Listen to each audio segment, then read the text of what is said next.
사랑하는 영락교회 지체들에게 주 안에서 평화 인사를 전합니다. 오늘은 7월 2일 목요일입니다.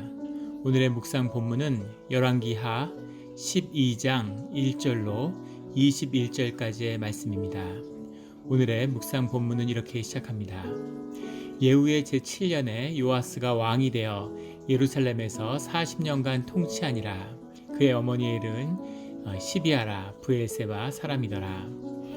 요아스가 성전에서 6년을 키워지고 7살 때 왕이 되어서 그의 치세가 40년간 지속되었다는 요아스가 주 안에서 어떤 사람이었는가 하는 것이 오늘 본문 12장의 말씀의 내용입니다. 2절의 요아스는 제사장 여호야다가 그를 교훈하는 모든 날 동안에는 여호와 보시기에 정직히 행하였으되 그를 키웠던 아버지와 같았던 여호야다 제사장이 있을 때 요아스는 하나님이 보시기에 정직한 왕이었다는 거죠. 주님 앞에 진실하고 숨김이 없는, 그가 죄가 없었다거나 그의 삶이 완벽했다는 것이 아니라 그의 삶 가운데 주님 앞에 감추어진 것이 없는 주님과 함께하는 그 진실함, 그것을 정직하다고 행한 것이죠. 우리 사람이 받을 수 있는 최고의 칭찬입니다. 요아스는 그런 왕이었다는 거죠. 하나님이 보시기에 좋았다는 겁니다. 그런데 그가 3절에 보면 다만 산당을 제거하지 아니하였으므로, 그가 성전에서 바알의 숭배를 몰아내고 그리고 하나님의 성전을 보수하는 훌륭한 일들을 행했는데, 그런데 산당들을 제거하지 못했다는 거죠. 이 이야기는 유다의 왕 가운데 계속 나옵니다. 이스라엘 왕들은 단과 베델에 있는 황금 송아지를 없애지 못하죠. 그리고 유다의 왕들은 산당을 제거하지 못합니다. 산당을 왜 제거하지 못할까? 뭐가 그렇게 어려워서 나중에 유다가 망하는 그날까지도 이 산당을 없애지 못하는 걸까? 이 산당이라는 것은 사람이 여호와를 자기 마음대로 자기 원하는 대로 섬기는 것입니다.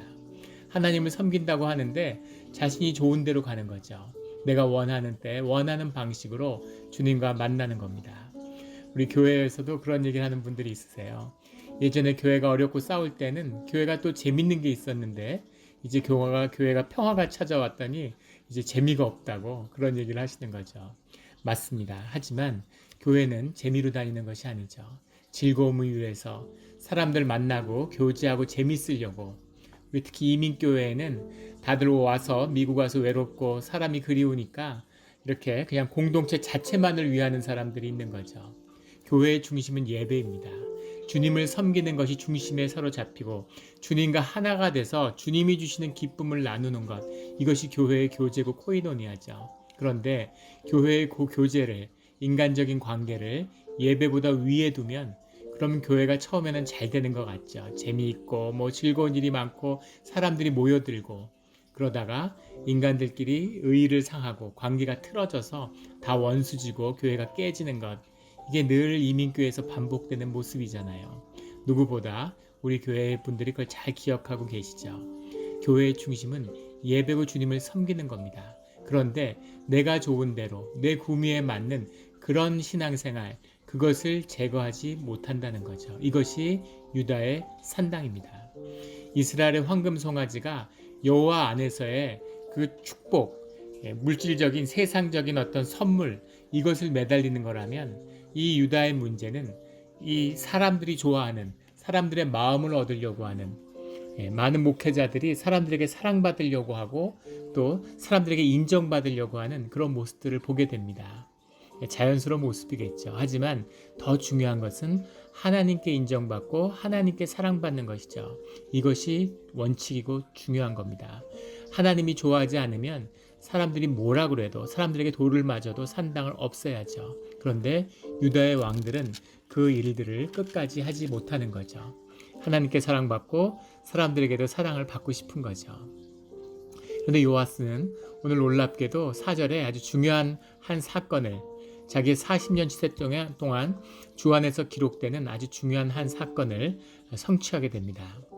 4절에 요아스가 제사장들에게 이르되 여호와의 성전에 거룩하게 하여 드리는 모든 은, 곧 사람이 통용하는 은이나 각 사람의 몸값에 드리는 은이나 자원하여 여호와의 성전에 드리는 모든 은을 제사장들이 각각 아는 자에게서 받아들여 성전에 파손된 것을 보거든 그것으로 수리하라. 성전을 수리하라는 그런 명령을 내리게 됩니다. 성전에 거룩하게 하여 드리는 모든 거룩하게 드린다는 것은 구별한다는 얘기죠. 성경에서 거룩하다는 말은 구별한다는 겁니다. 우리가 헌금을 드릴 때 똑같은 돈이지만 그 돈을 구별해서 다루 봉투에 담고 기도하고 준비하는 것, 이것이 거룩하게 드리는 거죠. 예배 와서 예배당에서 지갑에서 돈을 꺼내고 이런 것이 아니라 전날 헌금 봉투에 담아서 그렇게 준비해서 성경책과 함께 가지고 있는 것, 이런 것이 주님께 거룩하게 드리는 겁니다. 이렇게 구별하여 드리는 그 은 가운데 그 사람이 통용하는 은, 이게 무슨 말이냐면 사람에게 통용하는 은이라는 말은 정확한 원문은 사람이 위로 지나갈 때 드는 돈, 이런 말입니다. 인두세를 얘기하는 거죠. 인구를 계수할 때 20세 이상의 사람, 그 사람의 머릿수로 똑같은 돈을, 오늘 주민세라고 그러죠. 똑같은 돈을 드리는 겁니다. 출애굽기 30장에 모세가 번막을 위해서 세금을 거둘 때 이렇게 인두세를 걷죠. 그래서 누구나 똑같이 머릿수대로 내는 그런 세금, 이것이 사람의 몸값으로 드리는 사람이 통용하는 은이다, 이렇게 해석을 했고, 각 사람의 몸값으로 드리는 은, 이건 무슨 얘기냐면은 정확한 원문은 사람의 몸값으로 드리는 은이라는 말은 각자의 평가에 대한 사람의 돈, 이런 해석인데 무슨 말이냐면 제사장에게 찾아가서 제사장에게 서원하는 돈, 우리로 하면은 작정헌금 같은 겁니다. 제가 이런 것으로 주님께 감사헌금을 드리겠습니다. 내가 주님께 금년에 이런 걸 작정해서 헌금으로 드리겠습니다 라고 제사장에게 작정한 헌금, 이것이 사람의 몸값에 드리는 은, 이렇게 해석이 되어 있는 거죠. 그리고 자원하여 여호와의 성전에 드리는 모든 은, 이것은 성소에 올리는, 성소를 찾아갈 때 성소에 헌물함에 넣는 그런 헌물을 모두 지칭하는 거죠. 이 모든 것을 받아서 일단 성전을 수리하는 데 써라, 이렇게 이야기를 하는데 이것이 제대로 되지 않았다는 겁니다. 6절에 보면 제사장들이 성전이 파손한 데를 수리하지 아니하였는지라, 이렇게 나오죠.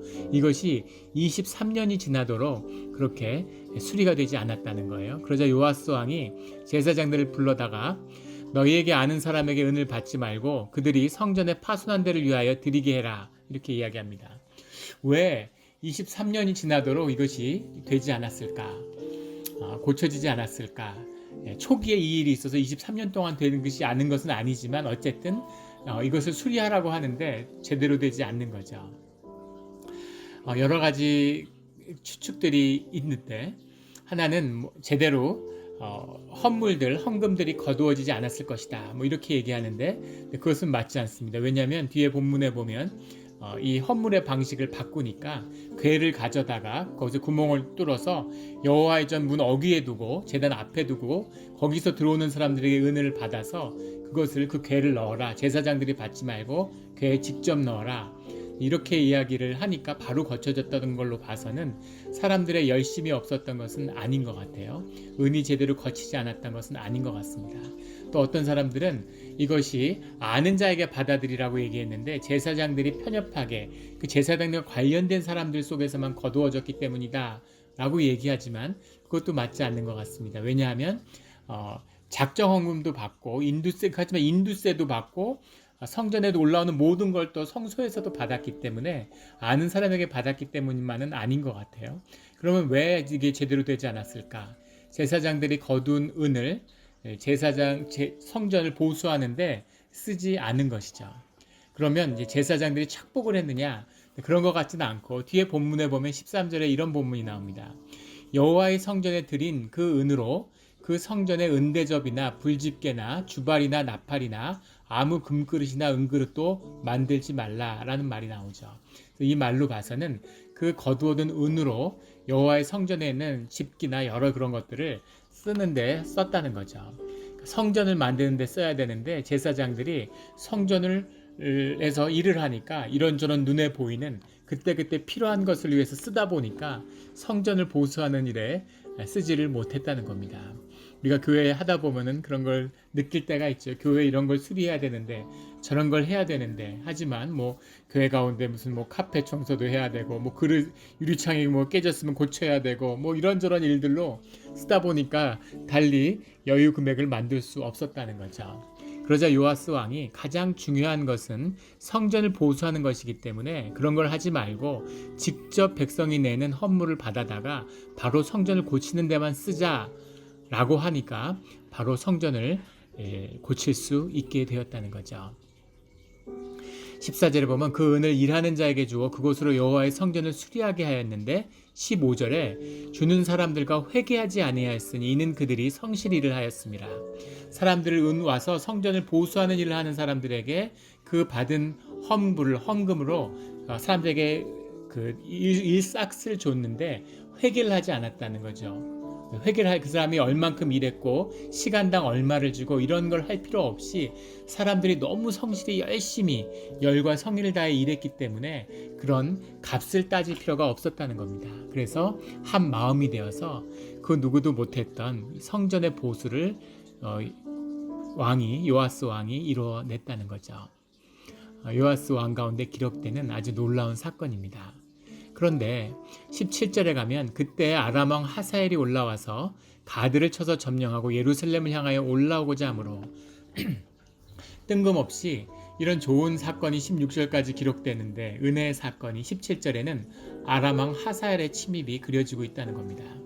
아람 왕이 유다를 쳐들어온다는 건 극히 있을 수 없는 일이죠. 왜냐하면 그 위에 이스라엘이 있기 때문에 이스라엘과도 싸워야 되는데 이스라엘을 건너뛰고 유다를 공격해 내려온다는 건 사실은 있기 어려운 일입니다.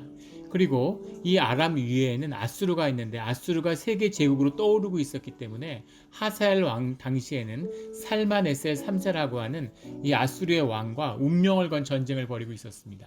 그런데 그 틈에 이스라엘과를 건너뛰고 유다까지 쳐들어온다? 그런 일은 있을 수 없는 일인데 있을 수 없는 일이 이루어진 거죠. 역대하 24장에 보면 이 싸움에서 크게 패하고 큰 군대를 이끌고 유다가 나갔는데 작은 군대를 이끌고 온 하사엘에게 크게 패하고 요아스 왕도 큰 부상을 입고 침상에 눕게 되죠. 근데 이 일은 요아스의 마지막 해에 일어난 일입니다. 16절과 17절 사이에는 엄청난 시간이 떠 있어요. 그 시간 가운데 무슨 일이 벌어졌는지를 역대상 24장은 잘 기록하고 있죠. 역대상 24장 15절 18절에 보면 아주 중요한 사건이 나오는데 아사라의 숭배를 허락한 것입니다. 여호야다 제사장이 살아있는 동안은 있을 수 없는 일이었는데 사람들이 예전에 했던 우상 숭배를 다시 하고 싶은 거죠. 아세라 숭배를 하고자 하는데 요아스 왕은 그것을 허락해 줍니다. 어떻게 이걸 허락해 줄 수가 있을까요? 요아스 왕이. 놀라운 일이지만 사람들이 원하기 때문이죠. 사람들이 다 허락해 달라고 하니까 사람들의 사랑을 받고 싶은 요아스는 그것을 허락해 준 거죠. 그런 추측도 개인적으로는 듭니다. 요아스가 부모를 어릴 때 잃고 이런 아주 아기 때 엄격한 여호야다 제사장 밑에서 성전에서 자라서 7살 때는 왕이 되고 왕으로 살아야 됐겠죠. 그러니까 아마 늘 사랑을 받고 싶은 사랑에 목마른, 어릴 때 어머니의 사랑을 충분히 받지 못한 사람은 평생 사랑에 목말라 한다고 하죠. 그래서 이 요아스 왕은 평생 그런 사랑에 목말랐던 게 아닌가라는 그런 개인적인 추측도 드는데 중요한 것은 여호야다 왕이 죽은 다음에 요아스 왕은 완전히 다른 사람이 되었다는 거죠. 여호야다 제사장이 죽은 다음에 이 아세라 숭배를 허락한 것 때문에 여호야다 제사장의 아들이었던 스가랴 제사장이 그것을 비판하게 됩니다. 그것을 비판하는데 아주 격렬하게 비판하죠. 역대하 24장 20절에 가면 여호와의 영이 스가랴를 감동시키매 그가 외치는데 너희가 어찌하여 여호와의 명령을 거역하여 스스로 형통하지 못하게 하느냐 하셨나니 너희가 여호와를 버렸으므로 여호와께서도 너희를 버리셨느니라. 아세라 숭배 때문에 여호와께서 너희를 버렸다. 왜 너희는 이 형통의 길을 스스로 막느냐 하는 안타까운 외침이죠. 그런데 여호와께서 너희를 버렸다는 이 말이 무리를 움직인 겁니다. 21절에 보면 역대하 24장에 무리가 함께 꾀하고 왕의 명령을 따라 그를 여호와의 전에 뜰 안에서 돌로 쳐 죽였더라. 중요한 건 무리가 꾀했고 왕의 명령을 따랐다는 겁니다. 요아스 왕이 스가랴 제사장을 그것도 여호와의 전에서 돌로 때려 죽이게 했다는 거죠. 여호와에게 버림받았다는 말을 하는 제사장을 왕으로서 무리 앞에서 견딜 수 없었겠죠. 또 무리들이 죽이자고 하니까 여호와의 이름으로 쳐 죽인 겁니다. 여호와의 전에서 제사장을 쳐 죽인 거죠. 그래서 그 죄가 요아스에게 묻게 되는 거죠. 25절에 가면 역대하 24장 25절에 요아스가 이 아람와의 전투에서 크게 패한 다음에 그 패한 이유를 24절에는 여호와께서 심히 큰 군대를 그들의 손에 넘기셨으니 그 전쟁에 움직이신 분이 바로 여호와 주님이심을 이야기하고 있습니다. 제사장 여호와의 아들들의 피로 말미암아 반역하여 신하들이 그를 그의 침상에서 쳐 죽인지라. 이 요아스의 죽음도 주님이 하신 일이라는 것을 기록하고 있죠. 그래서 뜬금없이 제사장들의 그 죽음과 관련된 것이 아니라 이런 일들이 있었음을 역대기는 자세히 기록하고 있습니다. 역대기가 사건의 중심을 두고 자세히 그 길을 기술했다면 열왕기하는 같은 사건을 하나님의 은혜에서 신학적으로 해석하고 있는 것이죠. 이 말씀이 전하는 뜻은 뭘까요? 요아스는 좋은 왕입니까? 나쁜 왕입니까? 좋은 일도 있었고 나쁜 일도 있었죠. 그런데 요아스는 좋은 일로 칭찬을 받고 나쁜 일로 징계를 받았다는 겁니다. 이 두 사건이 다 은혜죠. 하나님은 요아스가 했던 이 놀라운 성전을 수리하고 하나님을 생각했던 그 요아스의 모습을 기억하신다는 겁니다. 그것 때문에 요아스의 아들에게 다윗의 왕조가 계속해서 이어질 수 있는 거죠. 그런데 요아스는 부족한 게 있었고 하나님을 배역하는 일을 했어요. 그 일에 대한 징계를 받았다는 것도 요아스에게 은혜가 있다는 겁니다. 그런 징계를 일생 동안 받지 않았던 아합의 왕조는 완전히 짓밟히고 무너졌죠. 그러나 요아스는 스스로 징계를 받고 그 아들은 요아스의 죄의 굴레를 쓰지 않았다는 겁니다. 이것이 주님의 은혜죠. 이것보다 더 중요하게 우리가 기억해야 될 것이 요아스의 삶 가운데 있는데, 요아스에게 은혜가 있었지만 그것은 요아스가 판 우물이 아니었다는 겁니다. 그의 아버지와 같았던 영적인 아버지였던 제사장 여호야다의 우물물을 마시고 요아스는 살았다는 거죠. 그래서 여호야다의 영적 권위 아래 있을 때에는, 여호야다가 함께하고 있었을 때에는 그때는 아무 문제가 없었던 겁니다. 그의 영적 지도 아래 좋은 일들이 있었는데 여호야다가 죽고 나니까 바로 그 우물에 물이 말라버린 거죠. 자신의 우물이 없으니까 삶 가운데 형통의 길이 막혀버린 겁니다. 이것이 요아스의 문제예요. 우리가 한 교회 안에서 누군가가 열어놓은 우물물을 같이 마신다는 것, 이것은 은혜죠. 그런데 그것이 나의 구원은 아닙니다. 나의 우물을 파고 내 우물물을 마실 수 있어야 돼요. 그것이 내 삶을 향한 구원의 길입니다. 우리가 좋은 교회와 좋은 공동체와 하나가 돼서 신앙생활을 한다는 건 귀한 복이죠. 하나님이 주신 은혜입니다. 하지만 내 구원은 그 가운데서 주님을 내가 영접하고 말씀 가운데 내 스스로 말씀의 우물을, 영의 우물을 파는 것입니다. 이것이 요아스가 우리에게 들려주는 아주 중요한 교훈이죠. 요아스의 교훈을 깨달아 하나님 안에서 형통의 길을 계속해서 열어가는 우리 모두가 되기를 예수 그리스도 이름으로 축원합니다. 아멘.